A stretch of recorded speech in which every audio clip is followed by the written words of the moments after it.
Welcome to the Special Education Inner Circle podcast, the podcast for parents and teachers who want to work together to build IEPs that work in the real world. I'm your host, Catherine Witcher, and today might be the most difficult episode that I have recorded to date. We're going to talk about special needs planning, and parents 100% need to know all of this information. Teachers, you should know this too. These are going to be some topics that in the next few minutes that are running through the parents of your students' mind all the time. And when we go to build trust in special education, we need to understand all sides of the table, right? We need to understand where people are coming from. And that includes outside of the classroom. So I have in my hand right here a book called Special Needs Planning Guide.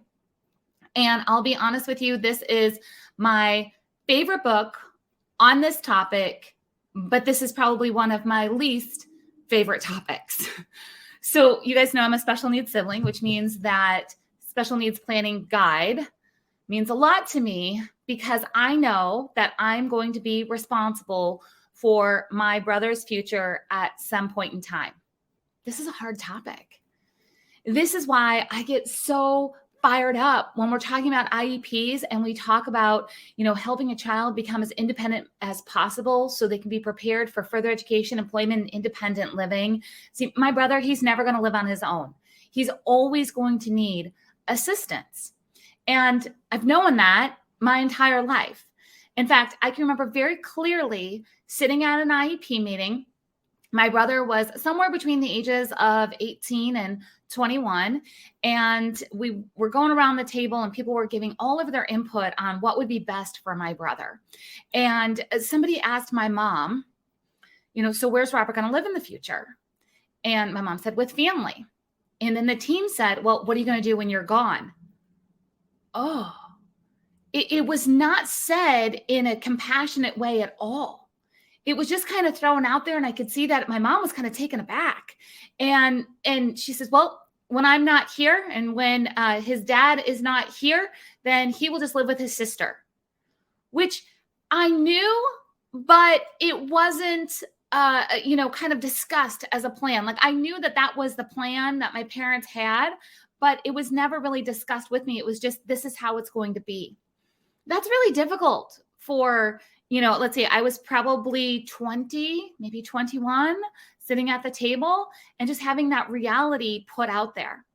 So let's make sure that if we're going to have these discussions at the IEP table, which absolutely are warranted discussions when done with compassion, with that knowledge of what is really happening outside of the classroom for a family who has to look at long-term planning. I mean, families are trying to provide a lifetime of security for their child who has a disability.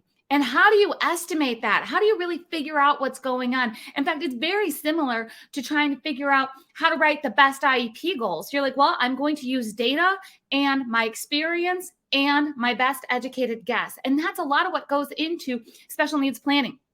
So I'm really grateful for this book. And the reason I'm sharing it with you today is because I know that there is a financial strain that is happening in the disability community at a level that tends to be higher than what's going on kind of in mainstream. There are other areas of concern in a disability family than there are for somebody who is not in the disability world. Now, that is not, saying I'm going to discount other people's struggles. I'm just saying we've got extra things. We've got extra things that we need to think about. So I'm going to share with you a couple of things that I love about this book. And I've made some notes because, like I said, this is really hard for me as a special needs sibling. This is really hard for me to think about the future when it comes to these kind of things. I mean, I'll just share with you guys. My dad and my mom, they were married for a very, very long time. And about 15 years ago, my dad passed of cancer. And he was the breadwinner in the house, right? He provided for my mom and my brother. And so that was really hard that he went through this tough cancer journey. And now there's my mom and my brother. And then probably about 7 years ago, my mom had a heart attack. She had a triple bypass. And so the kind of shock of what is in place, what's going on, how prepared are we for the future if the future doesn't turn out as planned, or if the future comes sooner than we planned? Do you see, this is really, really difficult. And I've struggled a lot with this topic because my family, and this is going to be true for a lot of families, is very old school when it comes to money and planning and those things. And what I mean by that is it's kind of a taboo subject. Like, we just don't talk about it. It's hard to talk about. We don't want to talk about it. And you know, sometimes when we're not talking about it, we're not planning for it. We don't plan well, right? We're not planning well. And I can tell you, there are some things in place for my brother that are fantastic. And there are some things that I know are gaps in our planning. By no means do I have this area of my life kind of like T's crossed, I's dotted kind of situation.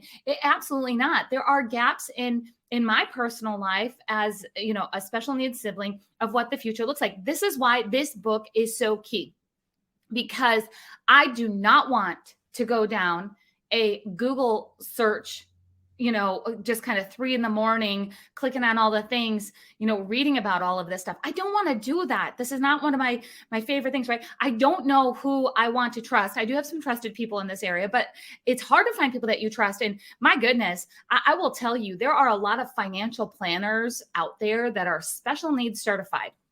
I don't even know what that really means when it comes to special needs planning certified. What I do know is they end up in my inbox, especially on LinkedIn, like all the time. Like, hey, I've got this great thing. And I'm like, you cannot just come on in and start talking to me about planning for my brother's future when there's nobody else to take care of him except for me. Like, you can't do that. It's very much that same feeling that I got back at the IEP table many, many years ago of like, just kind of like shock of like, really? You just blurt that out? Like, that's your opening line?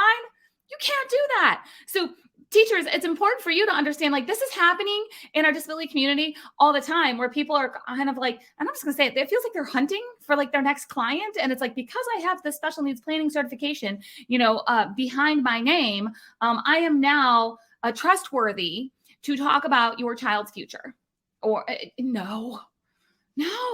So let me go through a couple of things in this book. Again, it's called Special Needs Planning Guide. I'm going to make sure that you guys have the link and a discount code for this. So the publisher, Brooks Publishing, has been fantastic. They've been giving us discount codes.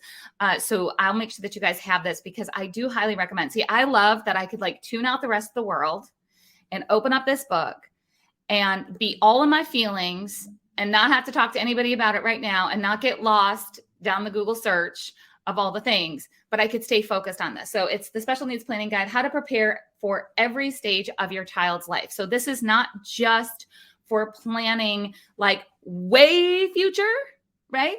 This is for planning all different stages. So again, I took some notes. So here's one thing that was in here that I loved. And again, I was emotional when I was reading this. So that's why I'm like, let's make sure that I tell you about that. There's a 10-step process in there. Who doesn't love a good process, right? Like, just walk me through, just tell me what to do. What I love about this book is it's not specifically telling me what to do. It's telling me what I need to do. As in, I need to make some decisions in this area. Here are some options. It's not guiding me to a specific solution. This is guiding me as a disability family member to figure out what needs to get done. And there's a lot of jargon. Like, if you think IEP paperwork can be confusing sometimes, like, welcome to ridiculousness when you get into the world of, you know, what are the government benefits and what is this account named? What is that account named? Where can we put money so it's going to be safe? And, you know, the people that we want to have it will have it, and they will be able to distribute it the way that they need to do this. All of those things have different terms. And it's a whole different language.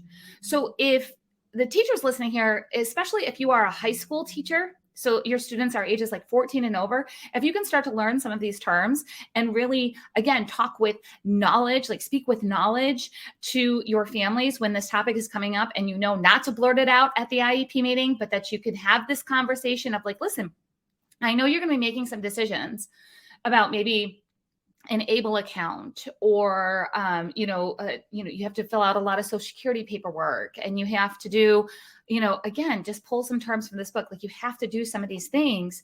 If there's anything that I can do to help support you in that, please let me know. Or we're going to be discussing future planning at the upcoming IEP meeting. I know that this can be a difficult subject for many families. Would you like to discuss that now?